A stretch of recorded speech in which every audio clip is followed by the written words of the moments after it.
तर तसंच when objects thrown upward or downward they experience gravitational force due to earth, right? Due to earth, and hence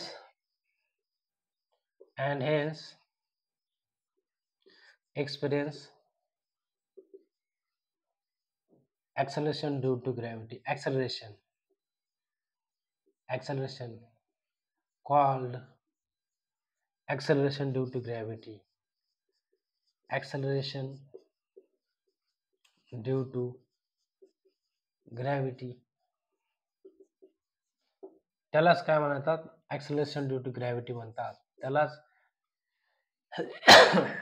गुरुत्वीय त्वरण असे म्हणतात. त्यालाच acceleration due to gravity म्हणतात.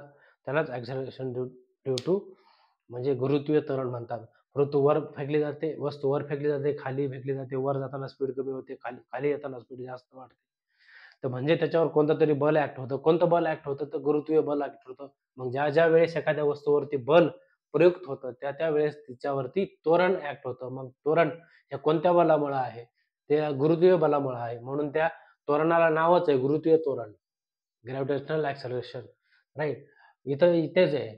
कोणत्या फोर्समुळे ऍक्सलरेशन होत आहे? ग्रॅव्हिटेशनल फोर्समुळे ऍक्सलरेशन होत आहे, राईट. तर what is the gravitational force? What is gravitational force? F is equal to G m1 m2 upon r square. This is gravitational force, right. आणि जेव्हा एखाद्या वस्तूवरती फोर्स ऍक्ट होतो त्यावेळेस तो फोर्स किती असतो? m into a, right.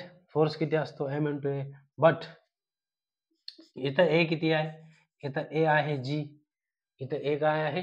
g आहे, right. आणि या ठिकाणी हे दोन्ही फोर्स इक्वल असले पाहिजे. इक्वेटिंग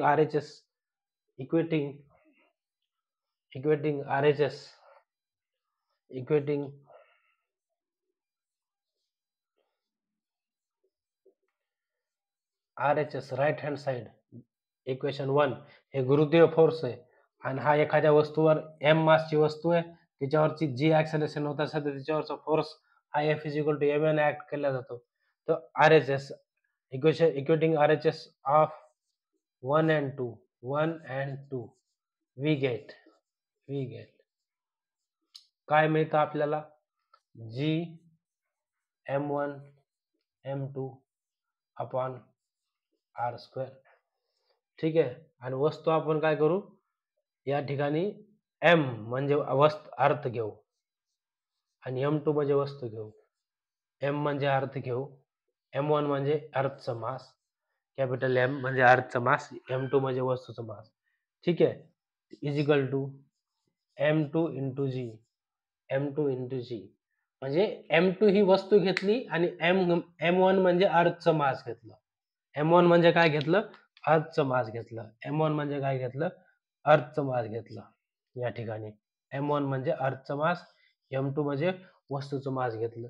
या ठिकाणी बघा m2 आणि m2 दोन्ही साईडचं कट झालेलं आहे. तुम्हाला जी साठी फॉर्म्युला मिळालेला आहे. G acceleration due to gravity, G या ठिकाणी बघा m म्हणजे अर्थचं मास अपॉन r स्क्वेअर, त्यांच्यामधलं अंतर. तर हे आहे acceleration due to gravity. This is the expression for acceleration due to gravity. Right. Acceleration due to gravity is expression as small g is equal to capital G capital M upon r square. तर गुरुत्वीय त्वरणाचं हे equation आहे.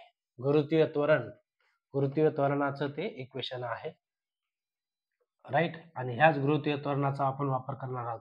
हाच formula आपण पुढे वापरणार आहोत. काय आहे गुरुत्वीय त्वरणाचा formula?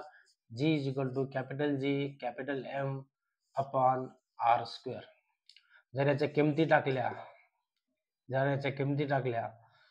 6.67 into 10 to the power minus 11 into अर्थचं मास असतं 6 into 10 to the power 24 आणि R हे असतं 64,000 मीटर, कारण की 6,400 किलोमीटर, त्याच्यावरची पुन्हा 3 शून्य द्या. 6.4 into 10 to the power 3 kilometre into 10 to the power 3 आणि त्याचा स्क्वेअर आहे हा. तर याला जर सोडवलं तुम्ही तर हे येतं 9 पॉईंट, जी ची व्हॅल्यू येते 9.77 मीटर पर सेकंड स्क्वेअर.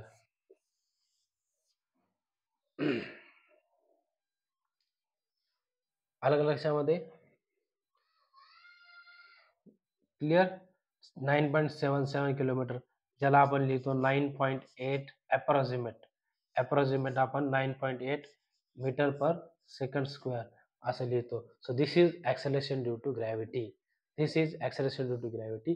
या ठिकाणी बघा एम जे आहे अर्थचं मास आहे, ज्याला आपण लिहित असतो 6 × 10⁻24 kg, आणि आर जे आहे आर स्मॉल आर ही रेडियस आहे अर्थची रेडियस आहे, जिला 6.4 × 10⁻6 मीटर लिहितो आपण. 6.4 × 10⁻6 मीटर्स, राईट. 6.4 इंटू असं लिहिण्यापेक्षा आपण डायरेक्ट असंही लिहू शकतो, 6.4 × 10⁻6 चा स्क्वेअर, 6.4 × 10⁻6 चा स्क्वेअर. ठीक आहे. याचं जर तुम्ही कॅल्क्युलेशन केलं तर ते अप्रॉक्सिमेटली 9.77 × 9.77 मीटर पर सेकंड स्क्वेअर येईल, किंवा 9.8 मीटर पर सेकंड स्क्वेअर. तर आपण ही व्हॅल्यू नेहमी वापरत असतो. ॲक्सेलरेशन ड्यू टू ग्रॅव्हिटी हा मुद्दा मला असं वाटतं तुम्हाला छान प्रकारे कळाला असेल. ठीक आहे. याचा अभ्यास करा, पुन्हा पुन्हा वाचा. अतिशय सोप्या पद्धतीने तुम्हाला समजवलेलं आहे. ठीक आहे. याच्यावर नंतरचा मुद्दा आपण पुढच्या लेक्चरमध्ये बघूया.